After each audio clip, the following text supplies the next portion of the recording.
IQoo কিন্তু launch করে ফেলেছে তাদের নিও লাইনআপের নতুন একটি স্মার্টফোন, যেটির নাম হচ্ছে IQoo Neo 7। যারা মিড রেঞ্জের মধ্যে একটি পারফেক্ট গেমিং স্মার্টফোন খুঁজছেন, আজকের এই ভিডিওটি আপনাদের জন্য। কারণ মিড রেঞ্জের মধ্যে আপনারা এই ডিভাইসটিতে পাবেন মিডিয়াটেক ডায়মেনসিটি 9000 প্লাস, 9000 না 9000 প্লাস, যেটি অবশ্যই 9000 থেকে বেশি ভালো পারফরমেন্স আপনাকে দিবে। আর এটি মূলত হচ্ছে IQoo Neo 6 এর উত্তরসূরি, তাই আমরা হলপ করে বলতে পারি এই ডিভাইসটি আপনাকে কোনোভাবে হতাশ করবে না। সো আজকে আমরা এই ভিডিওটিতে জানবো IQoo Neo 7 এর স্পেসিফিকেশন, লঞ্চিং ডেট, লঞ্চ হলে এটি বাংলাদেশের দাম কত হতে পারে। তো সবকিছু বললো, ভিডিওটি শেষ পর্যন্ত দেখবেন আশা করি। আপনি যদি IQoo শব্দটি আজকে প্রথমবারের মতো শুনেন, তাহলে আপনাকে বলছি IQoo হলো তো মূলত ভিভোর একটি সাব ব্র্যান্ড। IQoo মূলত মিড রেঞ্জের মধ্যে পারফরমেন্স সেন্ট্রিক স্মার্টফোনগুলোকে তৈরি করে থাকে। সো আপনারা বলতে পারবেন IQoo হচ্ছে গরিবের গেমিং স্মার্টফোন, আর তাদের টার্গেটেড অডিয়েন্স হচ্ছে যারা মিড রেঞ্জের মধ্যে ভালো গেমিং স্মার্টফোন খুঁজেন তারাই। IQoo Neo 7 এর ডিজাইন এমন বিল্ড কোয়ালিটি নিয়ে বললে এটি তার উত্তরসূরি IQoo Neo 6 এর অনেকটাই সিমিলার, তবে এখন শুধু তফাৎ হচ্ছে IQoo Neo 7 এর মানে ব্যাকপ্যাকটা লেদারের আর ওইটি আপনার নর্মাল প্লাস্টিকের ছিল। আর এই ডিভাইসের বইটা কিন্তু সম্পূর্ণ প্লাস্টিকের, তার পিছনে স্কোয়ার অফ ক্যামেরা হাউজিং পাবেন। যদিও ডিভাইসটা প্লাস্টিকের, তারপরেও ব্যাক প্যানেলটা লেদারের হওয়ার কারণে এই ডিভাইসটি আপনাকে প্রিমিয়াম হাতের অনুমতি নিয়ে আসবে। এটিতে ব্যাক প্যানেলটি লেদারের হওয়ায় তারাই সবচেয়ে বেশি উপকৃত হবে যারা কোনো রকম কেস ছাড়া স্মার্টফোন ব্যবহার করে।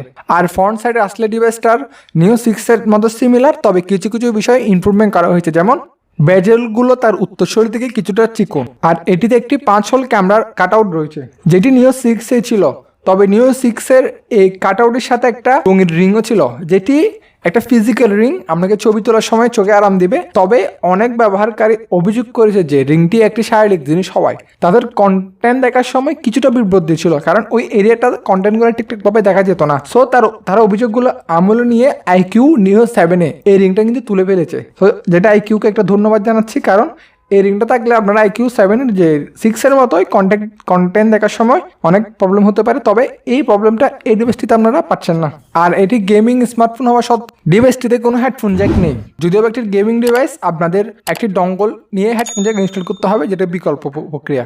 আর ডিভাইসটি যেহেতু ডুয়েল সিম ইউজ করা হয়েছে, সেহেতু এটিতে কোনো রকম এক্সট্রা SD কার্ড আপনি পাবেন না, তবে এটিতে 512 GB পর্যন্ত রুম পেয়ে যাবেন, যেটা আমি মনে করি গুড এনাফ। তো আমরা এখন ডিভাইসটি ডিসপ্লে নিয়ে আলোচনা করব। কাগজে কলমে IQoo Neo 7 এর পূর্বসূরির মতোই ডিসপ্লে রয়েছে। যাই হোক, এটিতে চিন এমন বেজেল একটু ছোট করার কারণে ডিসপ্লের আকারটা সামান্য বৃদ্ধি পেয়েছে। বিশেষত্ব অনুসারে ডিসপ্লেটি FHD প্লাস রেজুলেশন সহ একটি অ্যামোলেড প্যানেল, যেটিতে 120 হার্জ রিফ্রেশিং রেট রয়েছে, এবং এটি HDR10 প্লাস সমর্থন করে, যেটি খুব ভালো একটি থিং। এটি আমরা সাধারণত ফ্ল্যাগশিপ স্মার্টফোনগুলো দেখে থাকি, তবে আপনারা জিনিসটা কেন পাবেন। যদিও এটি সম্পূর্ণরূপে Neo 6 এর সাথে অভিন্ন, সবকিছু আগের পুনরাবৃত্তির চেয়ে কিছুটা ভালো বলে মনে হচ্ছে। এর কারণ হলো IQoo Neo 7 এ একটি ডেডিকেটেড ডিসপ্লে চিপস ব্যবহার করা হয়েছে, যার প্যানেলের কন্টেন্ট ওয়াচ করার সময় উজ্জ্বলতা এমন রঙিন করে তোলে। স্যাচুরেশন, কালার, হোয়াইট ব্যালেন্স সবকিছু ঠিকঠাক।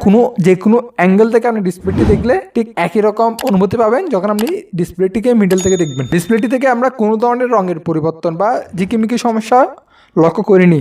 দ্রুত অ্যানিমেশনের সাথে মিলিয়ে উচ্চ রিফ্রেশিং রেট Neo 7 এর সাথে প্রতিদিন ব্যবহারের জন্য আমি মনে করি একটা আইডিয়াল স্মার্টফোন হতে পারে। আর এটিতে যেহেতু 120 হার্জ রিফ্রেশিং রেট রয়েছে, সো আপনারা HD কন্টেন্টগুলো খুব ভালোভাবে উপভোগ করতে পারবেন। আর এটিতে HDR10 সাপোর্ট থাকায় কি হয়েছে জানেন, আপনারা যখন নেটফ্লিক্স এর মতো OTP প্ল্যাটফর্মগুলোতে কন্টেন্ট ওয়াচ করবেন, তখন কি হবে, আপনারা HDR কন্টেন্টগুলোর ফুল এনজয় করতে পারবেন, যেটা HDR না থাকলে পসিবল হতো না। আর এখন ক্যামেরা সেকশন নিয়ে কথা বললে, এই ডিভাইসটিতে আমরা 3টি ক্যামেরা সেকশন পেয়ে যাবেন। যে প্রাইমারি শুটারটি হচ্ছে 50 মেগাপিক্সেল, তার সাথে 8 মেগাপিক্সেল একটা আল্ট্রাওয়াইড সেন্সর, আর তার সাথে 2 মেগাপিক্সেল একটি মাইক্রো শুটার রয়েছে। এখানে মাইক্রো শুটারটা 4 মেগাপিক্সেল দিলে একটু ভালো হতো, তবে আমরা এর পূর্বসূরি যেটা Neo 6 এ যে মেইন ক্যামেরাটা ছিল 64 মেগাপিক্সেল, তো সেক্ষেত্রে কিছুটাই ব্যাকডেট। এখানে 64 মেগাপিক্সেল দিলে অবশ্যই একটু এর থেকে ভালো রেজাল্ট পাবো, তবে এখন যে রেজাল্ট পাবো সেটাও কিন্তু সন্তুষ্টিজনক। আমাদের পরীক্ষায় এই ডিভাইসটি যে মেন সেন্সরটি আছে এটি খুব দারুণ পারফরমেন্স করেছে।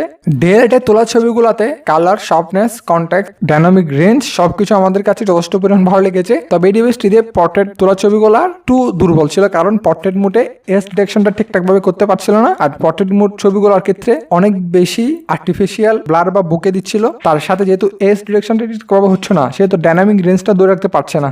সো আমি মনে করি এটা এমন একটা সমস্যা যেটা সফটওয়্যার অপটিমাইজেশন দিয়ে সলভ করা যেতে পারে। আমরা এর আগেও দেখেছি বিশেষ করে মিডিয়াটেকের স্মার্টফোনগুলোতে, যে সব স্মার্টফোনগুলোতে মিডিয়াটেক সেন্সরটি ইউজ করা হয়েছে, সেসব স্মার্টফোনগুলোর ক্যামেরা সেকশনে যে পটের মুটে না এই যে এজ ডিটেকশনটা একটু ঝামেলা হয়ে যায়, কারণ এটার সফটওয়্যার অপটিমাইজেশনটা না প্রপারলি হতে পারে না স্ন্যাপড্রাগনের মতো। এর বাইরে আপনি ডে লাইটের প্রতিটা ছবি আপনাকে মুগ্ধ করবে। আর ইনডোর এবং লো লাইট ফটোগ্রাফার ক্ষেত্রে আপনি এই ডিভাইসটিতে তোলা ছবিগুলোতে প্রচুর পরিমাণ নয়েজ ক্যাপচার হয়, সেটা সত্য। আপনি যদি নয়েজটা কন্ট্রোল করতে চান তাহলে আপনার শাটার স্পিডটা একটু বাইরে দিতে পারবেন, তবে শাটার স্পিডটা যখন বাড়াবেন তখন ছবিগুলো একটু আনন্যাচারাল বলে মনে হবে। সো ওভারঅল এই ডিভাইসটি লো লাইট বা ইনডোর ফটোগ্রাফের জন্য যথেষ্ট নয়। আর ভিডিও রেকর্ডিং এর ক্ষেত্রে এই ডিভাইসটিতে নামমাত্র 4K 30 FPS এ ভিডিও রেকর্ডিং করতে পারবেন, যেটা আমার মনে হয় না 2K এর মতো হবে। আর সামনে তাকার 16 মেগাপিক্সেল সেলফি ক্যামেরাটি দ্বারা 1080p 60 FPS এ শুট করতে পারবেন, যেটা আমার কাছে ভালো লেগেছে। তবে এটি 4K 30 FPS এটা শুধু নামমাত্র, এখানে 60 FPS দিলে বেশি ভালো হতো। চিপসেট এন্ড পারফরম্যান্স নিয়ে কথা বললে এই ডিভাইসটিতে ইউজ করা হয়েছে মিডিয়াটেক ডায়মন্ডসিটি 9000 প্লাস একটি চিপসেট, যেটি 4 ন্যানোমিটার আর্কিটেকচারের উপর তৈরি করা হয়েছে, যেটি একটু পাওয়ার এফিশিয়েন্ট। আর এই চিপসেটটির high clock speed 3.2 GHz। Day to day use আপনি ডিভাইসটিকে কোনোভাবেই স্লো করতে পারবেন না। মাল্টিটাস্কিং একাধিক অ্যাপ ব্যাকগ্রাউন্ডে আমরা সচল করে দেখেছি। আমরা এই ডিভাইসটি দিয়ে কল অফ ডিউটি, PUBG এবং আসপাব 9 খেলে দেখেছি। বলাই বাহুল্য ডিভাইসটি কোনো প্রকার বাঁধা ছাড়াই এই গেমগুলোকে হাই সেটিং এ রেখে খেলতে পারছিল। তবে এই ডিভাইসটি 30 মিনিটের থেকে বেশি গেম প্লে করলে কিছুটা উত্তাপ হচ্ছে, তবে এই হিটিং এর কারণে কোনো রকম ফ্রেম ড্রপ বা ল্যাগ আমরা লক্ষ্য করিনি। মিড রেঞ্জ বাজেটে শক্তিশালী ডিভাইস খুঁজছেন এমন যে কেউ এই ডিভাইসটি নিতে পারেন, কারণ এই ডিভাইসটি আপনাকে খুব সহজে আপনার সকল প্রয়োজনীয় চাহিদাগুলো পূরণ করবে কোনো বাধাই ছাড়া। সো এখন কথা বলা যাক ডিভাইসটির ব্যাটারি এমন চার্জের সময় নিয়ে। এই ডিভাইসটি ইউজ করা হচ্ছে 5000 mAh একটি বিশাল সাইজের ব্যাটারি। এই ডিভাইসটি যেহেতু চিপসেটটি একটু পাওয়ার এফিশিয়েন্ট, তাই আপনি এই ডিভাইসটি একটা না 7-8 ঘন্টার বেশি ব্যবহার করতে পারবেন না যদি গেম প্লে করেন তাহলে। আর নর্মাল ইউজিং যেমন হালকা ব্রাউজিং, হালকা ইউটিউব ভিডিও, ফোন কল এই ধরনের ইউজার যারা আছে তারা একদিন ব্যাটারি ব্যাকআপ পেয়ে যাবেন। আর এই ডিভাইসটির চার্জিং নিয়ে কথা বললে এই ডিভাইসটিতে আপনারা বক্সে থাকে 120 ওয়াট চার্জারটি দিয়ে কোম্পানির দাবি করছে যে 9 মিনিটে 50% চার্জ করতে পারবেন, তবে আমাদের পরীক্ষা সেটা আমাদের 50% করতে 12 মিনিটের সময় লেগেছে, 0 থেকে 50%। আর এটির ফুল চার্জ হওয়ার জন্য 34 থেকে 35 মিনিট মতো সময় লাগতে পারবে, যেটা আমার কাছে আহামরি বেশি বলে মনে হয়নি, যেটা গুড এনাফ। সো এখন রিভিউটা শেষ, এখন আমি কিছু কথা বলবো ডিভাইসটা নিয়ে, যেটা চূড়ান্ত কথা। IQoo Neo 7 হলো নিখুঁত মিড রেঞ্জ স্মার্টফোন, যা অর্ধেক দামের কাছাকাছি ফ্ল্যাগশিপ স্তরের অভিজ্ঞতা প্রদান করবে এবং প্রিমিয়াম বিল কোয়ালিটির কথা না বললেই নয়, যা এই সময় নিয়ে আসছে। ফোনটিতে নিউ 6 এর সাথে তুলনায় করলে ডিসপ্লে, ব্যাটারি এবং পারফরম্যান্স বিভাগে চমৎকার উন্নয়ন করেছে, কিন্তু প্রতিযোগিতার সাথে তুলনা করলে ক্যামেরাটি এখনো একটু পিছিয়ে থাকবে। আমি মনে করি এই ডিভাইসটির ক্যামেরাটা একটু বেটার হলে ভালো হতো। তো অল ওভার বলা যায় IQoo ডিভাইসটা মূলত গেমারদের জন্য, যারা মিড রেঞ্জে গেমিং স্মার্টফোন খুঁজছেন বা পারফরম্যান্স স্মার্টফোন খুঁজছেন, তারা এই ডিভাইসটা নিতে পারেন। সো এটা ছিল আজকে আমাদের রিভিউটি ভালো লাগলে চ্যানেলটিতে লাইক, কমেন্ট, সাবস্ক্রাইব, শেয়ার করতে ভুলবেন না। আর সর্বশেষ একটা নতুন কিছু আপনাদের সাথে পরিচিত করে দেবো, সেটা হচ্ছে আমাদের এই স্ক্রিনে মিডলে একটা ইমেজ দেখতে পাচ্ছেন না, যে হ্যাঁ ওই ইমেজটা যদি আমরা আঙ্গুল দিয়ে ক্লিক করেন তাহলে সাবস্ক্রাইব নামে একটা লেখা পাবেন, ওইখানে ক্লিক করলে আপনি আমাদের ফ্যামিলি মেম্বার হয়ে যাবেন। আর আপনি যদি ছোট ভাই IQoo Neo 6 এর রিভিউ দেখতে চান তাহলে ডিসপ্লেতে থাকার ভিডিওতে ক্লিক করুন, দেখে আসতে পারবেন। ধন্যবাদ।